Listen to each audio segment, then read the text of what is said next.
What is up, everybody? Welcome to the Ham Radio Crash Course. Welcome to Saturday. Hopefully, you are having a great weekend and you've been getting out there and getting radioactive. It was a pretty interesting contest this weekend. This is actually one of the better ones if you are interested in HF and getting started contesting.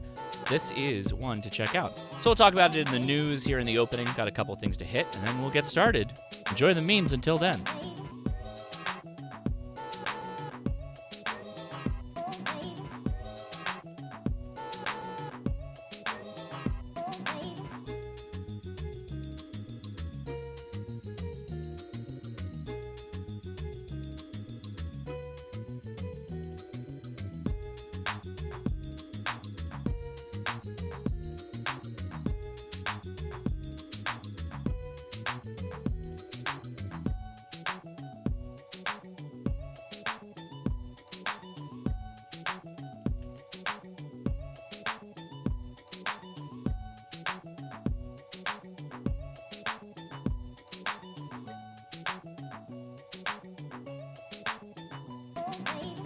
Hey, everybody, how's it going? Hope you having a lot of fun out there playing the radios.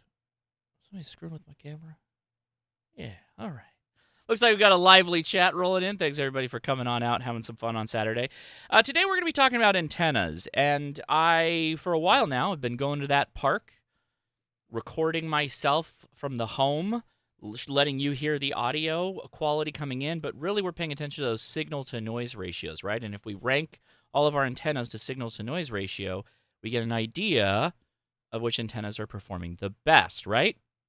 There's your elevator speech.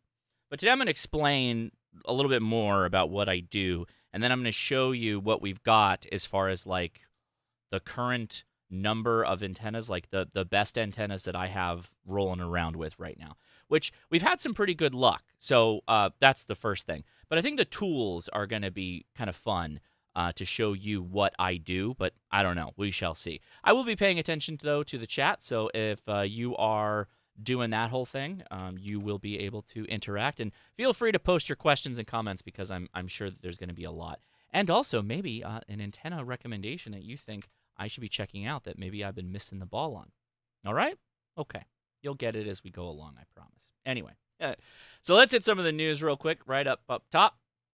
Not so much news, but I'd like to give the shout out to my wife's website that helps run the Ham Radio Crash Course as well as our podcast of the same name, the Ham Radio Crash Course. It's our merch store for different things like jokes that come up in the podcast, but there's a number of good things that are all amateur radio related and fun things that we have come along in our journeys making a podcast, which I think I say we're on our 5th year now, or pretty close to.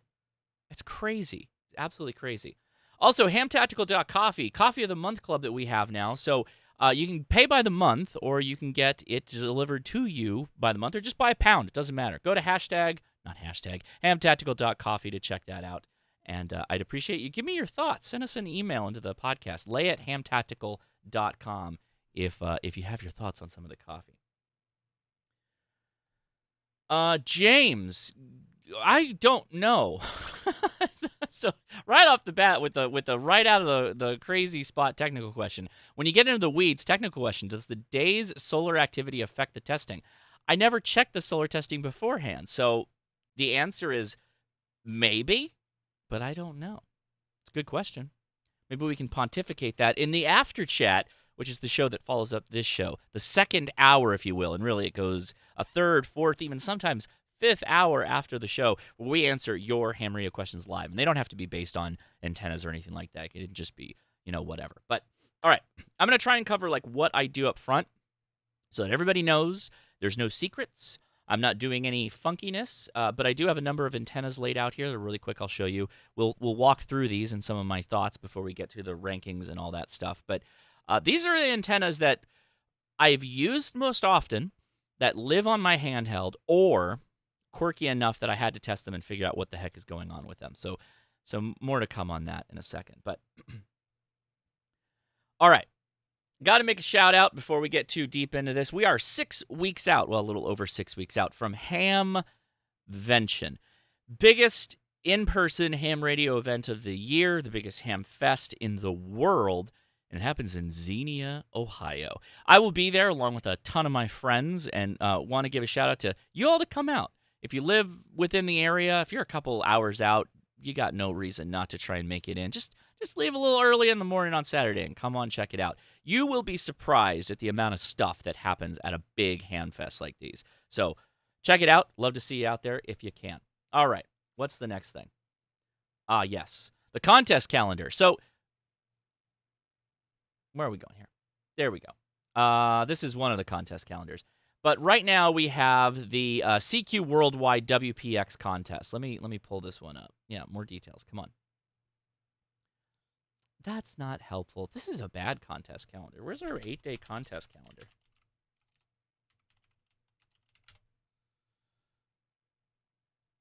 That is the contest calendar, isn't it? Did they change the format of that thing? What's the deal? There we go. That's what I wanted to see. All right, that's the format I'm looking at. So contesting in radio is where you get on the air on specific bands that are defined in the contest, and you make as many contacts as you can in that period of time. And it just so happens that we're going through a CQ Worldwide WPX contest, single sideband right now, which is a fantastic contest.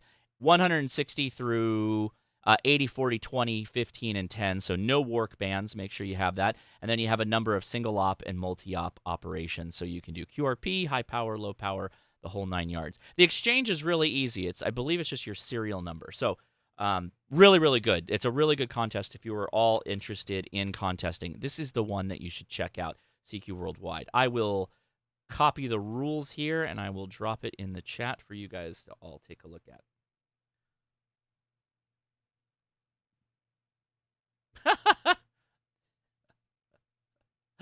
That's really funny. I can't. I was logged out of my my browser on one of the sides of on one of the stream computers, or the stream computer, and it is now telling me I can't comment on my own chat because it's subscriber only mode. All right. Anyway, I fixed it now. There you go. Go check out CQ Worldwide or CQ WPX. All right, let's go back to the details here. Where were we at? All right, right up top, I want to mention before we get a little bit deeper into this, the winner of all of this stuff was the two-way radio RH660S. Believe it or not, this is one of the best performing antennas across the board, and it's $17, right? I will get into the downsides of this antenna later when we start talking about the physical antennas, but I figured I should just come out right on the top and say, hey, if you want to know what like the best performing antenna is, it's this one. Even in comparison to the J-poles. Yes, the foldable J-poles, this performs about the same, a little bit more, and it's the number one with no question 70-centimeter antenna that you just throw on your handheld. It can come in BNC, SMA male, SMA female, doesn't matter. It's $17. Link is in the video description. But you're not going to leave that on your radio. In fact, that's one of the worst places to leave it. You're going to have it in your bag. You're going to leave something else on there to hike around in, and then when you get where you're going to do a soda activation or maybe parks on the air if you're lucky, that's what you do. It's it's an insane antenna, particularly for the price at $17.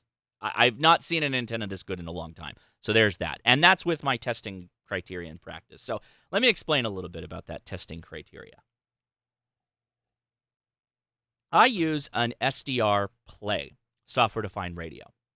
There are a number of these, and I'll walk you through some of them. Not necessarily the best SDR, definitely not the worst. It's on the higher end, but there's a number of these things.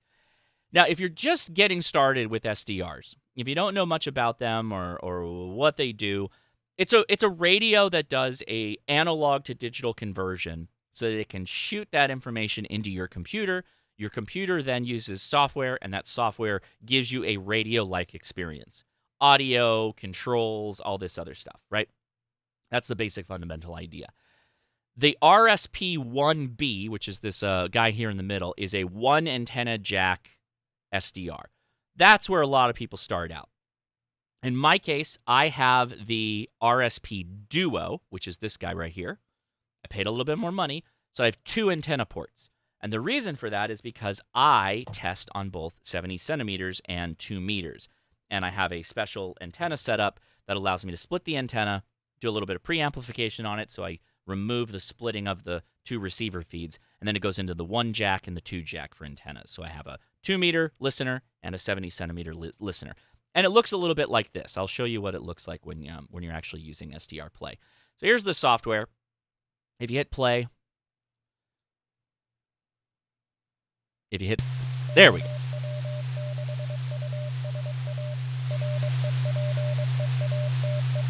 This is a repeater I just clicked on. Good Lord. What a repeater. So this is an SDR, right? We're looking at my connected disc cone antenna. I'll explain what antenna I use in a second. Not a lot of activity. What do we got here? Okay. Great. It's quiet out here. No, está muy entretenido ese repetidor, está muy entretenido. Getting that dinero. Se queda mucho pegado el PTT. All right, well, you get the idea. Let me find a blank spot.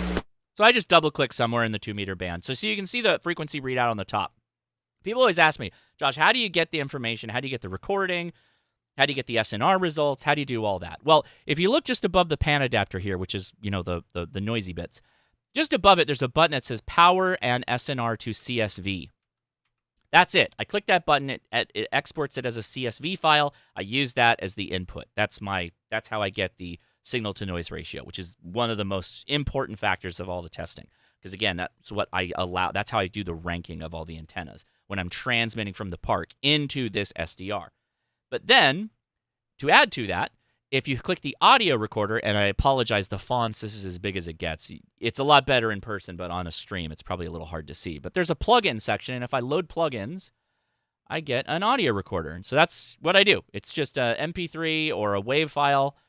In fact, I should probably change that to WAV. Yeah, I should go to WAV, but oh well. MP3 is probably fine. Doesn't really matter. Anyway, I record that so that you can hear the audio that's received from this radio. So I find that when I'm in the park and I'm transmitting from the park, from that antenna, from the radio, and I get picked up at my home station, some of the things that you'll hear is high SNR values mean you have a really strong signal, which means the audio of the radio can kind of shine through.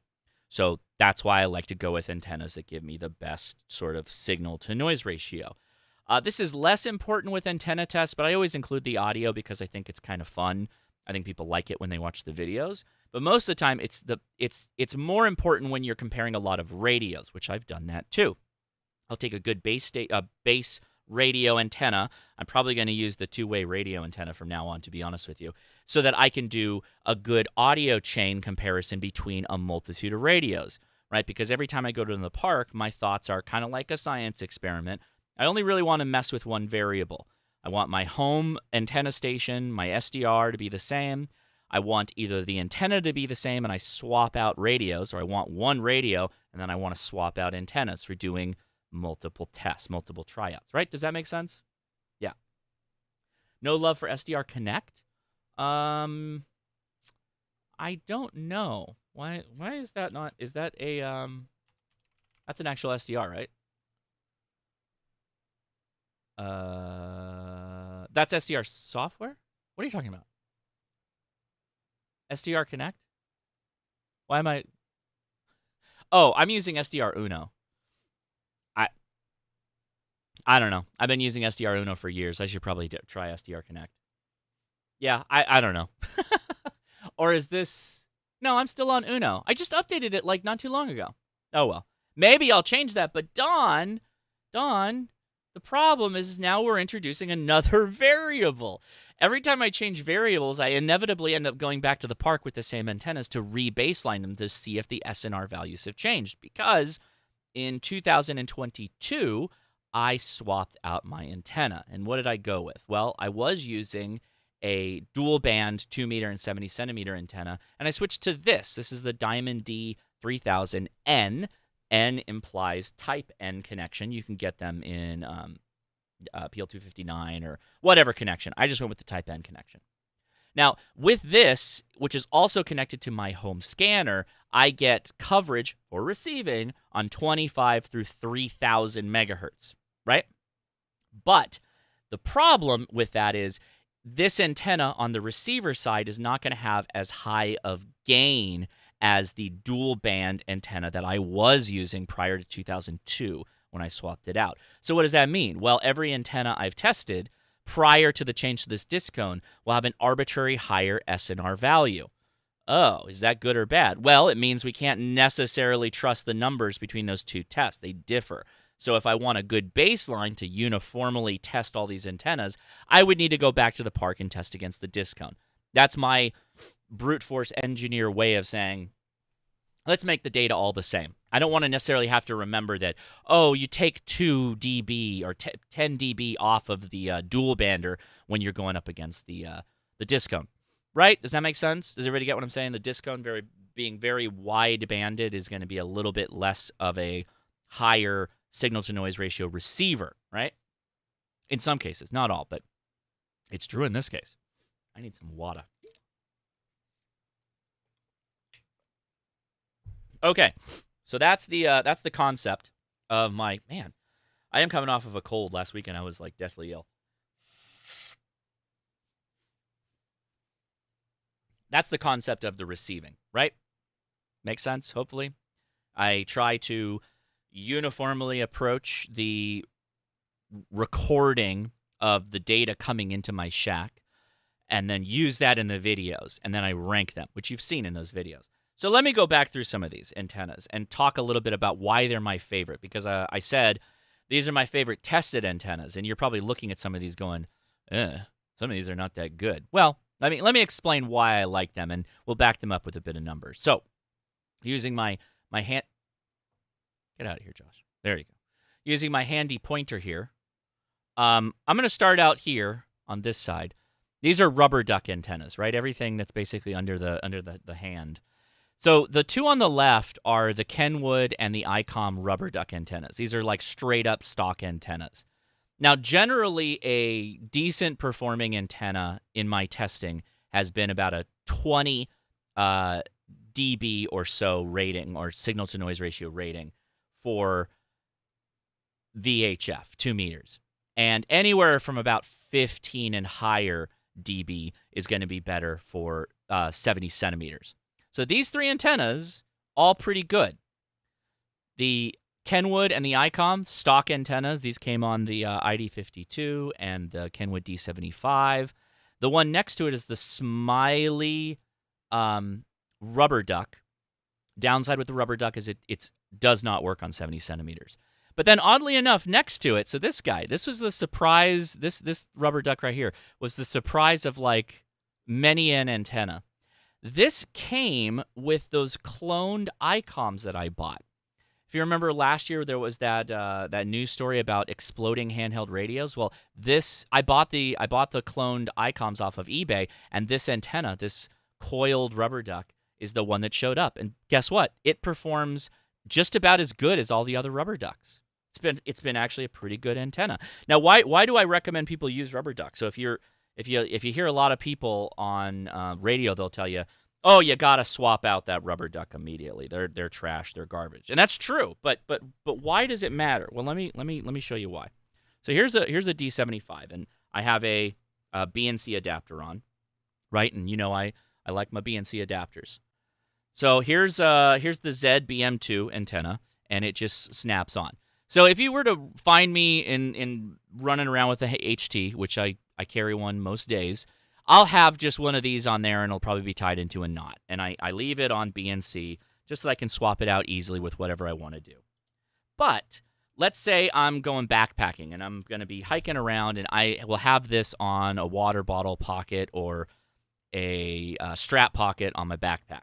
I may not want to have a long antenna on there because I know I'm probably going to switch to a long Ranger, or now the two-way radio, the new 660. So I'll probably just leave a rubber duck on there. And the cool thing about a rubber duck is it came with the radio. most companies, Japanese companies, make pretty good rubber ducks, and if you break it, who cares? I'd much rather break a stock rubber duck antenna than break the connector on my radio or something along those lines. So from that point of view, stock rubber ducks are fine for most situations. Now, when I get to where I'm going, am I going to swap to something a lot better, like the two-way? Yeah, probably. But don't poo-poo immediately and just think that you have to upgrade the antenna immediately, because you probably don't. And hopefully from some of my numbers later, you'll see why I say that. Yeah, there's Adam. And Adam's a big mountaintop portable guy, right? Summit's on the air, and he uses an HT sometimes. And he's had lots of different thoughts, lots of different VHF, UHF antennas, just the ones I've seen. I'm sure he's probably gone through even more. But what does he say? Stock rubber duck that comes with many name brand HTs is usually actually pretty good for its size. And that's a fantastic point, is that obviously this is not 2 meters or a quarter of 2 meters in my hand of a single length of wire. It's coiled. It's a coil's worth of 1/4 wavelength wire in my hand, right? If I wanted to be a true quarter wave, well, it'd probably be more like that ZBM2 or the signal stick. But for convenience, rubber duck's great because they're small. They fit, all over the place, right? Now, moving along, because I do want to get through these guys, the next two fall into a category of like convenience antennas that are not fantastic performers. They're more on the side of the rubber duck, but they're even more kind of low profile.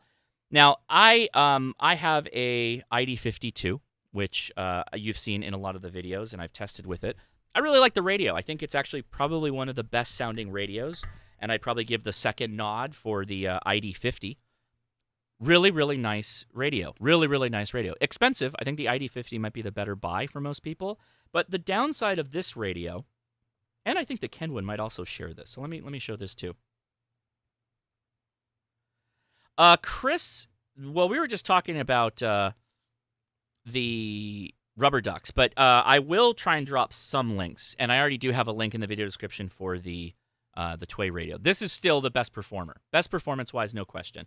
Because where I'm going with this is if you have a rubber duck, keep your rubber duck, leave it on your radio all the time, and then put this on when you get to where you're going and you need to reach out. That's it. There's your two antennas. If you're a new ham radio operator, here you go.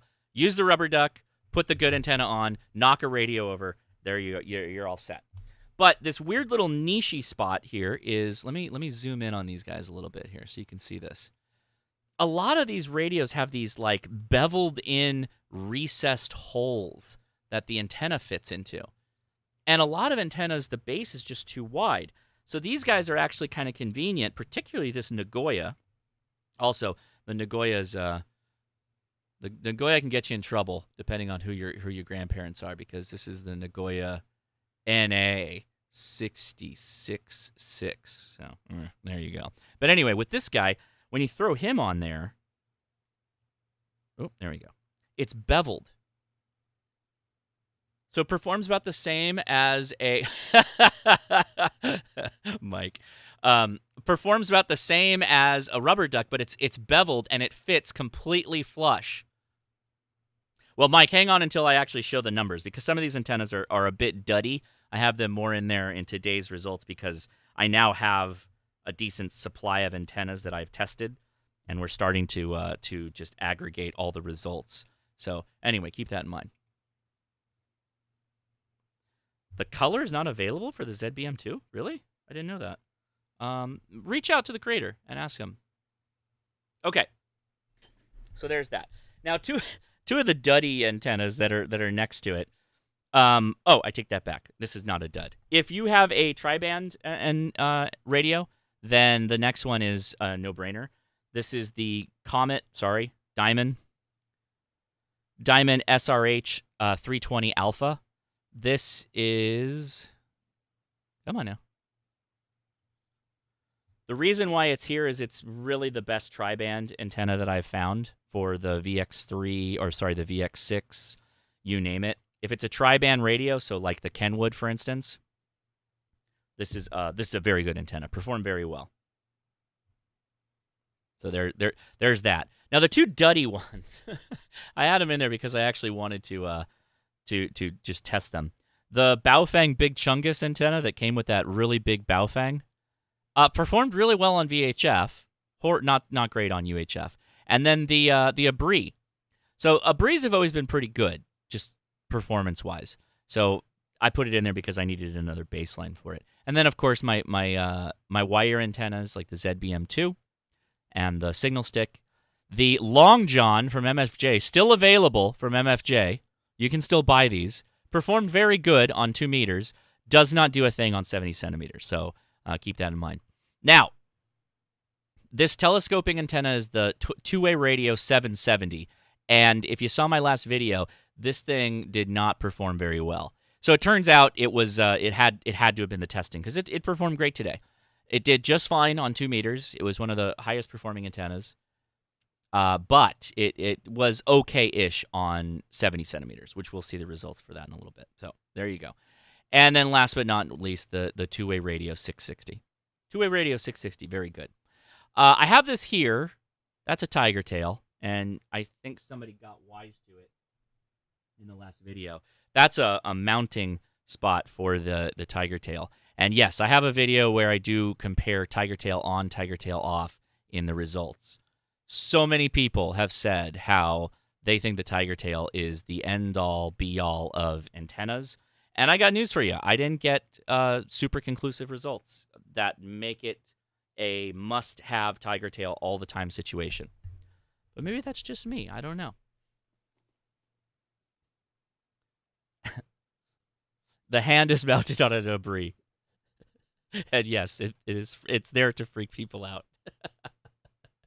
Yes, that's the whole purpose of this. The entire live stream is just to mess with people. So okay, how's this all go down?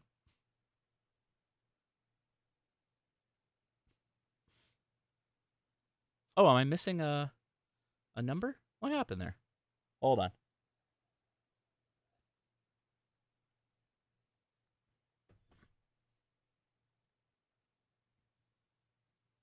Yeah, that got weird. All right, hold on. What happened there?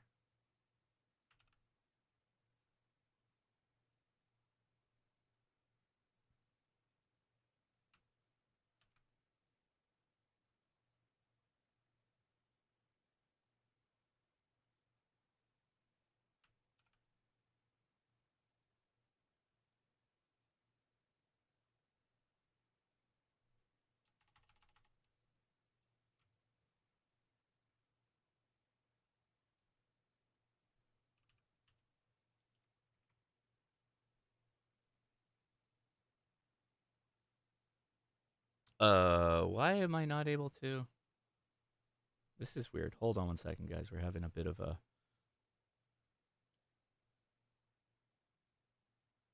technical difficulty.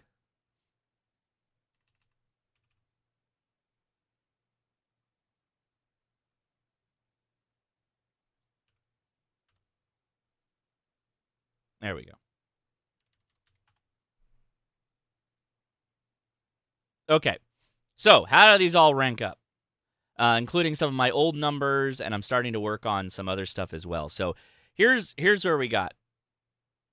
And let me see if I can zoom this in. Is it not? Oh, it didn't refresh. My numbers were. There we go. So that didn't get copied over correctly from the last run. But where is the zoom? Here we go. Okay, so some of these numbers are from old runs and from earlier in this year, because I'm, again, trying to re-baseline with the discone. So this is straight up 2 meters, just ranked down. And if well, you look at that. Let me check the other one, because that also probably didn't work right. Oh, no, that's fine. Weird.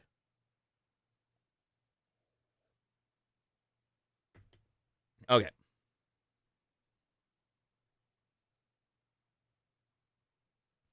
Okay. So what does this tell us? Well, the 2 ways being on the top is a little weird. I will say that. But look at these. These are both kind of like half waves. At least the 660 is a half wave. Edfong J-pole is a J-pole. Radio waves J-pole. MFJ Long John half wave. N9TAX J-pole. MFJ Long Ranger, which I think this one we also have to go. I have to go back and check the numbers on that, but that's also a half wave. And then we get into what is more affectionately the quarter wave town, right? Pretty interesting. Yeah, right. We're going full spreadsheets here. So the MFJ Long Ranger usually performs really good. I think we transposed a number when we copied it over. These are usually higher up, but I think it was when we recorded it last. But if we compare it to the Intellatron, which also was higher. Oh, it's because of all right, we'll sort that out. This is from Jeff. The tiger tail makes a difference with my TID, but doesn't affect the anytone. Yeah. That doesn't mean the antenna, it's helping antenna performance. It might just mean that the front end of your radio may not get blown out or something. I don't know. I'm not sure. There's multiple times we did the Long Ranger, but it's normally with the 660. And the Intellatron also dropped, which I think that's these are like today's numbers. Let me see. Yeah, this is today. No, that wasn't today. That was the old run. Interesting. The 770 was today. Edfong J-pole. I went to the park today. And so the Long Ranger was back in February. So I'm guessing that this is an older run that didn't get copied over with the Long Ranger.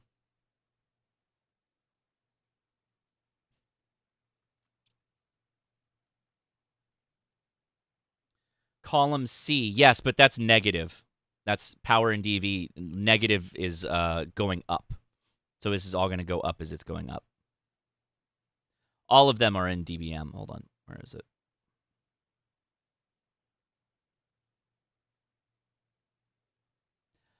These were all in my sheets, my numbers program on my Mac, and I copied them over, and now they're absolutely being annoying. Oh, because it's in view-only mode.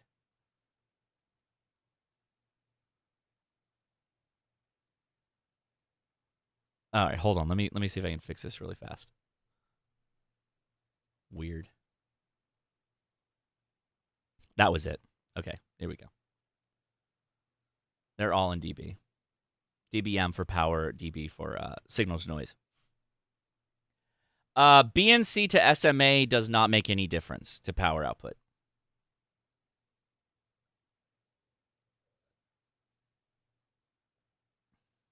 Oh, it should have. So yeah, we have a transposed number here. That's weird. You're right. Because if you go down the list, so here let's sort these by power down. There you go.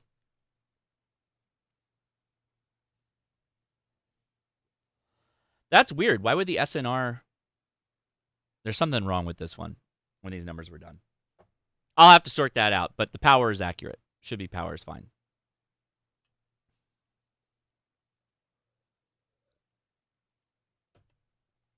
Okay, so then going back to what I was saying earlier, let's do a quick diagram. So this is a quarter wave, or half wave. I'm pretty sure this is a quarter, but it's got that weird. You tell me in the chat what you think this is. The 770 has this weird coil here in the middle. Oh, I see what you're saying. I see what you're saying. Yeah, gotcha.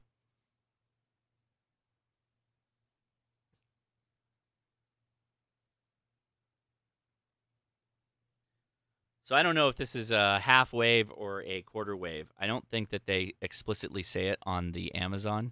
We can look it up really quick, but I don't remember them saying what it is.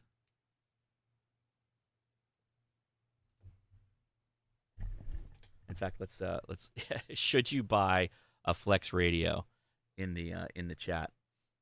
Sure, honey, sure.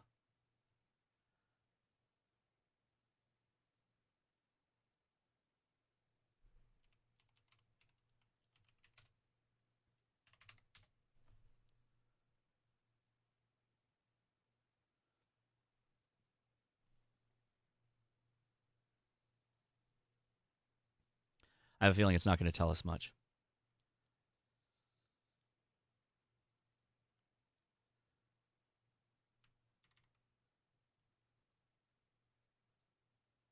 Two-way radio, BNC, dual band.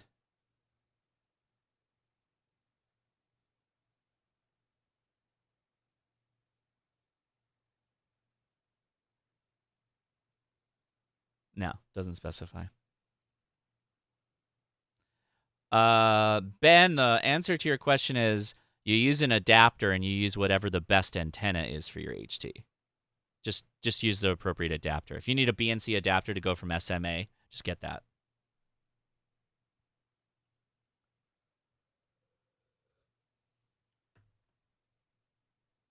All right, let me go back to the numbers here.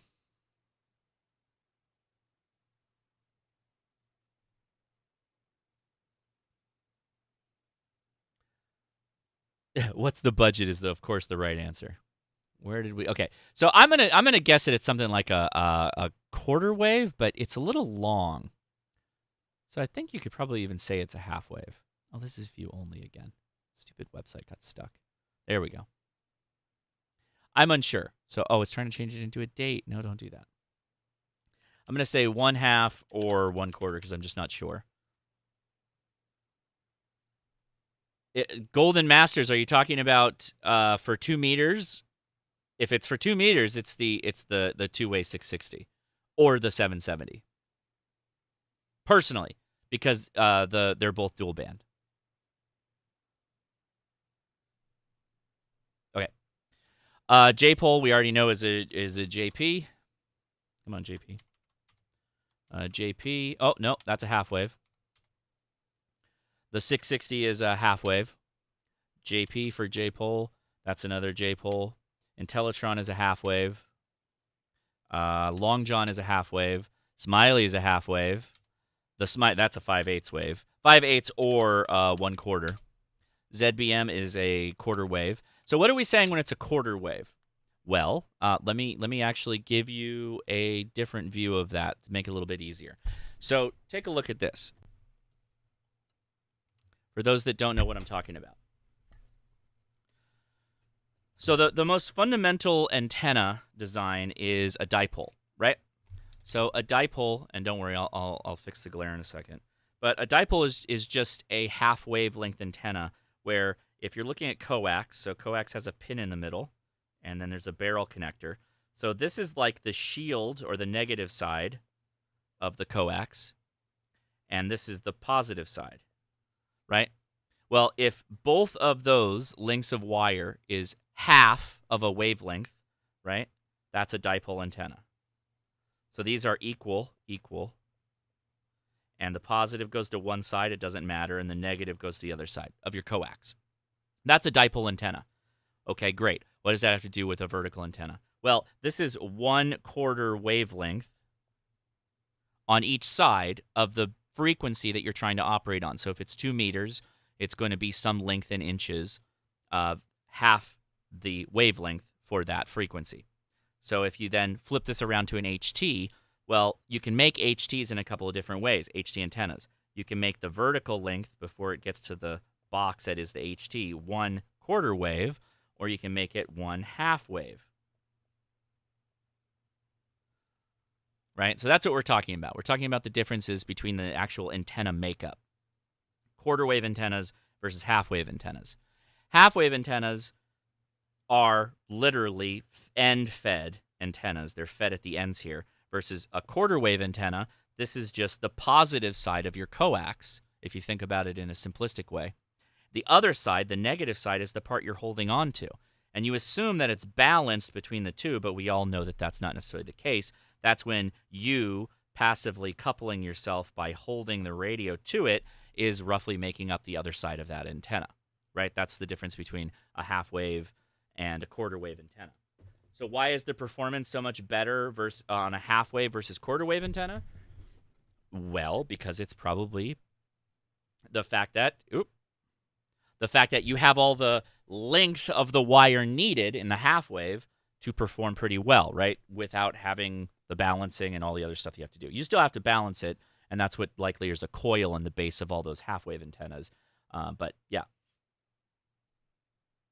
Yeah, actually, I was going to talk to you about that later. We definitely need to test that at the camp out, and I need to take one of them. I need to get one and test it from the park. I have a feeling the double Zeps would do really well.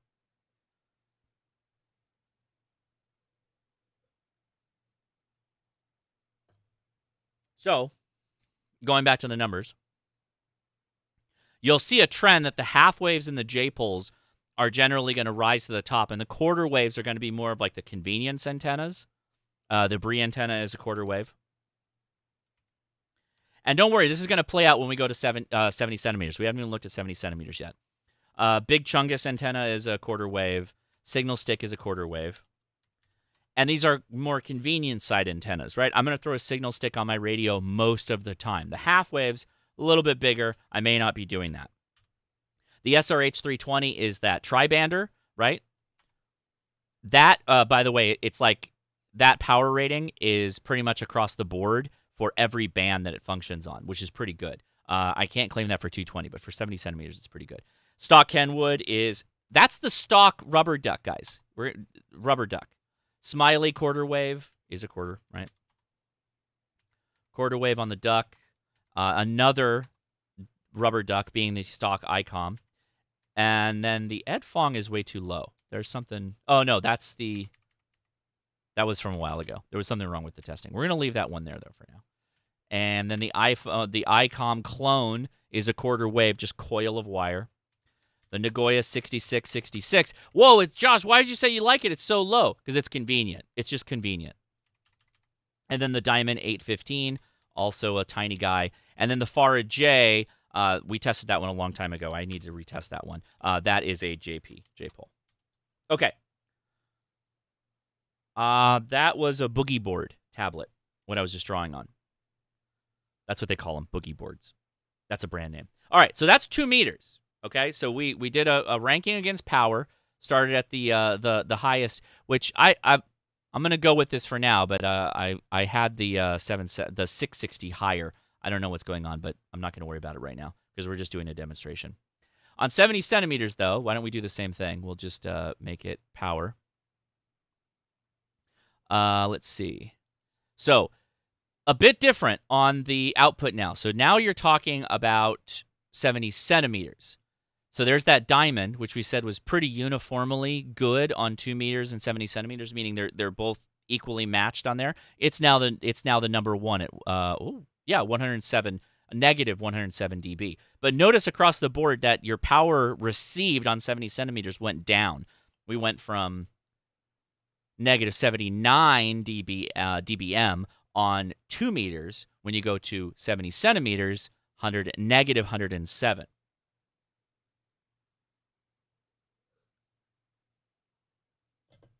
I have tested the stock Baofeng antenna. You can go back and watch those videos. It's usually bottom of the barrel.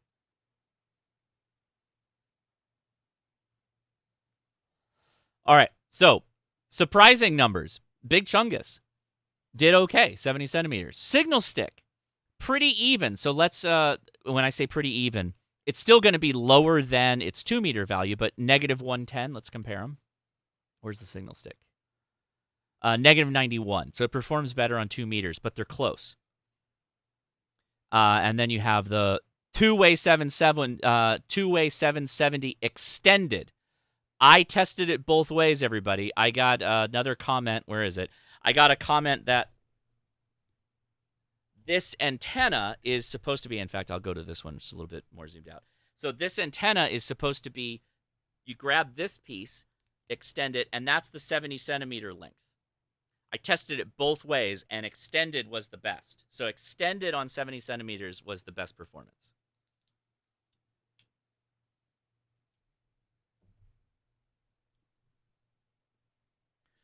Then the Smiley quarter wave beat the Smiley half wave because the Smiley half wave really isn't a transmitter on 70 centimeters, which is kind of funny that it did pretty decently, even though it was the same actually. So anyway, it doesn't really matter. The Smiley half wave is not really intended for 70 centimeters. They actually say it's not tuned for that, so don't use it. It does look like a sonic screwdriver a little bit. Yeah, that's kind of funny. I didn't really think about it like that, but sure, for all you Doctor Who fans in the house. Doctor Who that is. And then next, the Brie. Not bad on 70 centimeters. So if we start looking at this, so I'm going to call this a tri-band. I'm assuming it's a quarter wave, but I'm not really sure. Big Chungus, I have no idea what this antenna is. Signal stick is a 1/4 wave. Two-way 7.7, I don't know. It could be a half wave or a quarter wave. They don't produce the numbers. That's a 1/4, 1/2. That is definitely a 1/4 wave. Stock Kenwood is 1/4. Nagoya 66 is a quarter wave, and surprisingly, look, that Nagoya 6666 went way up. So if you live in an area where 70 centimeters is the primary operating repeaters in your area, you might just focus on what the good ones are here. You don't need a big old honkin' telescoping antenna. You just need something that does well on 70 centimeters. Well, here you go. The Diamond SRH 320. The signal stick does really good on 70 centimeters. Even the stock antenna. Look, the stock antenna here is in the middle of the pack. We'll come back around and talk about those in a little bit. Where's the Kenwood? Oh, yeah, the Kenwood's just above it.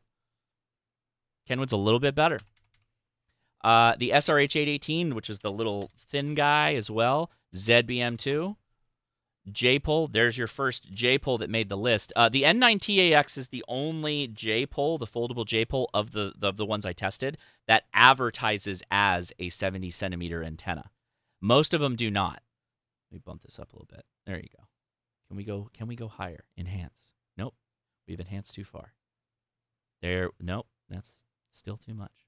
Okay. There we go. Radio waves. That's a J-pole. Notice though, the JP2U does not advertise. It actually says a 2-meter J-pole, but yet it performed relatively the same as the N9TAX.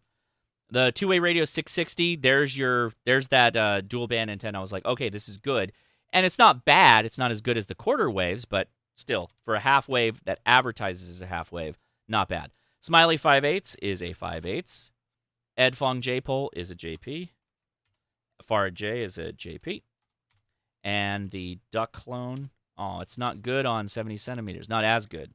That is a quarter wave. And then the Smiley duck. Obviously, does not say it is a quarter wave. There you go.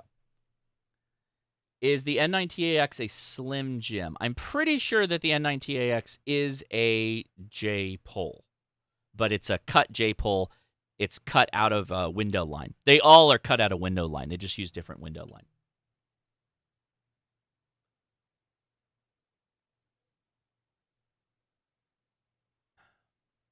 Did I miss 2-meter simplex? No, I test these usually a little bit off of 2-meter simplex. Now, that's a really good point. I want to take a minute on that. 2 meters is a pretty decently sized band, particularly when you're talking about higher frequency stuff. And so some of these antennas from a SWR standpoint, from a resonance spot, which, by the way, these antennas are not fantastic for resonance locations. They're more concerned about getting close to a 50 ohm load for your radio. So some of these are going to be higher or lower in the band the way they're cut for. So tuning-wise, might not be the perfect performers. So sometimes when I go out there and I test these and I'm getting a data point, I'm very close to 146.520 for 2 meters, for instance. For 70 centimeters, I'm closer to 446, which is, my prerogative because I generally try and do simplex. Now, what does that mean? Well, if the antenna's tuned to be at a better resonant spot, higher or lower in the band, then we're saying you just caught it on a bad day. You just caught it on a bad part of the band, and now you're making it look arbitrary bad. That's true. I could take multiple different test points. In fact, now I have to do that. Now that I've said it, I have to do it. But yeah, that's a good point. That's not a bad point at all. All right, so there you go. Now I did graph this out, but now that we did it, we have I've got to change the scaling of the graph, because now we're changing it on power, which I should have done from the beginning. But let me remove.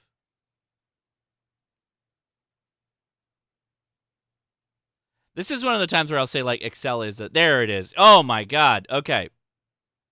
And yes, that's the way it should be. So okay, there's Now you're like, wait a second, that's upside down. So in this case, we want the least negative. We want the least negative. So that's right. So the MFJ Long Ranger is the best, followed by the 770. Now, what's the trending on 2 meters? The MFJ Long Ranger is really good. It was in this case, Nick. We solved it.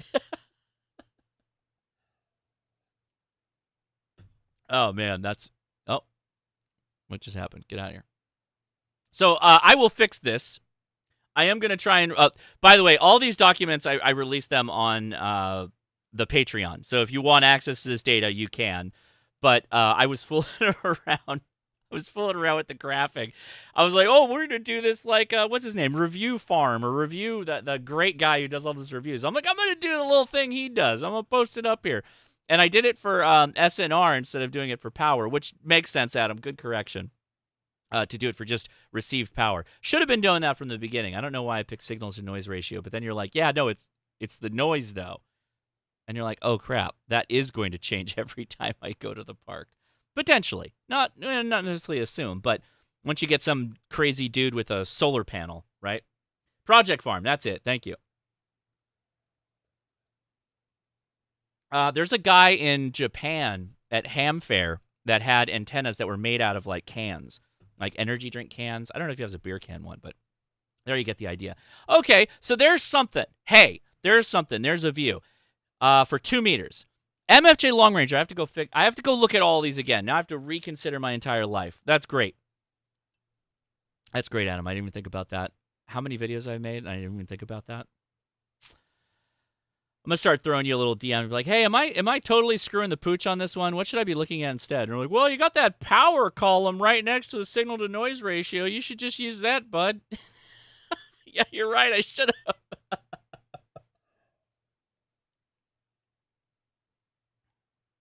That's hilarious. Okay.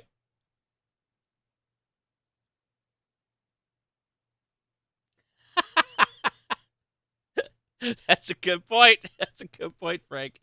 Let's see. So this was the original one that we had for 70 centimeters. Now I almost don't want to. You know what? What do we got? We're doing it. Got a minute left in the live stream. We're just gonna do it live. Sure. Why not? Add a series. You're dang right I do. Add a series. Grab 70 centimeters. We're gonna go with power. Yeah. We're gonna go. Let's see. Add x-axis. Sure. What do we want for that? We want the name of the antenna. Get in there, bud. Boom. Do I have that right? I do. The least negative, right? That's what we're looking for. So there you go. Got it. Now I know how to do it. Now it's easy.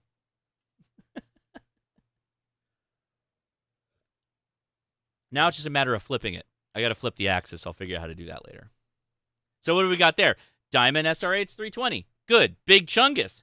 Didn't see that coming. Who saw that coming? Signal Stick. Link is in the video description. It's an affiliate code of mine. You should check that out.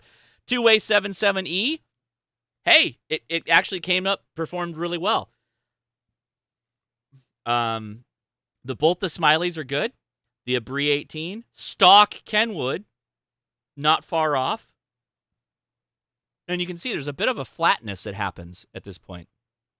A lot of negative 13, negative 14, negative 15, negative 15. That all means the transmitted power for these is relatively the same. They're right in the slot there. William, next week, buddy. I'm dropping the video next week. So wait for that. Coming soon. Coming soon. What was the line from Disney? Coming soon to a home theater near you. When you would buy the VHS tapes.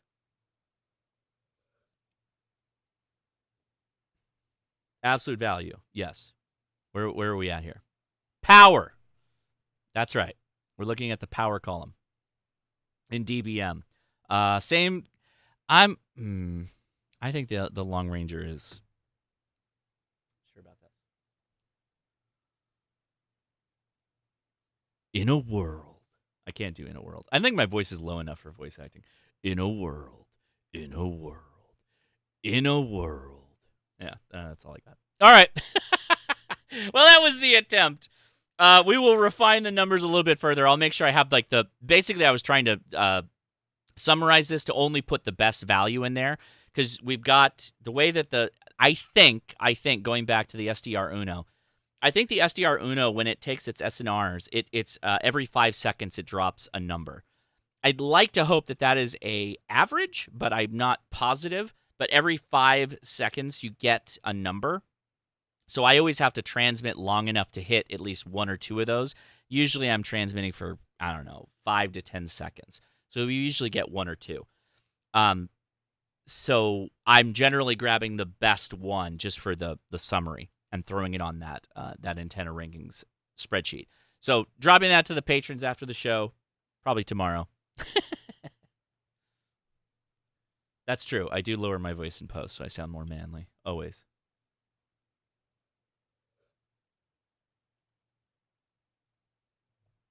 Yes. That is the general sentiment from my point of view when it comes to specifically to 2 meters.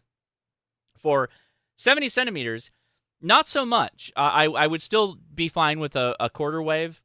I think they're totally fine. But for 2 meters, absolutely go with a half wave antenna. You will get a surprisingly effective performance out of a half wave. You will truly enjoy it. If you are doing summits on the air and you think you're going to do it on simplex, half wave antenna. You will still do better than a J-pole.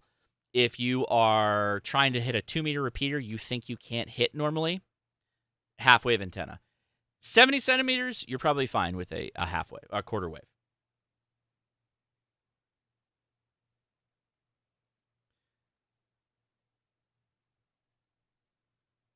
All right. Okay, I think that's going to do it so that we can go have a fun after chat. After chat's real simple. You click the link in the video description to join us on the Discord. Join us there. Go to hashtag live-stream. That's a chat room on the HRCC Discord. And hashtag live-stream /after chat. That's the voice chat, so you can hear us talking.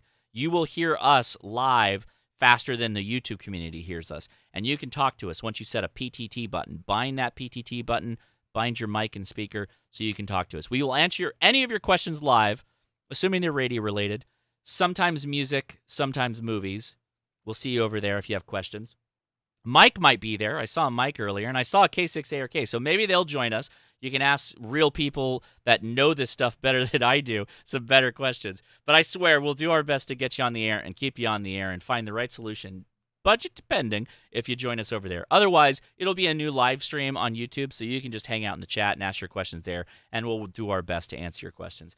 Thanks, everybody. Well, you guys are saying great live stream. I was like, boy, I really biffed it at the end. Watch how I cut out that whole part there where I was fooling around with the spreadsheet at the end. I will definitely do that after the after chat. 73, everybody. I'll talk to you in a little bit, and we will have an after chat.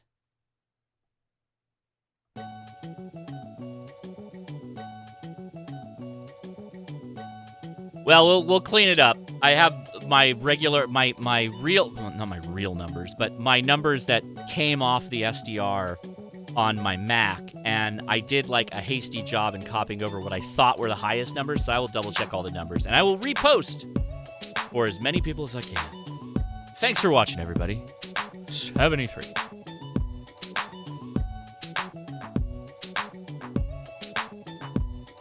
Oh, that's a really good idea, Adam. 70 centimeter half wave. That's pretty slick. That'd be good at that. Then you can do Meshtastic on it, right? All right, guys, we'll see you in a bit in the after chat. See ya.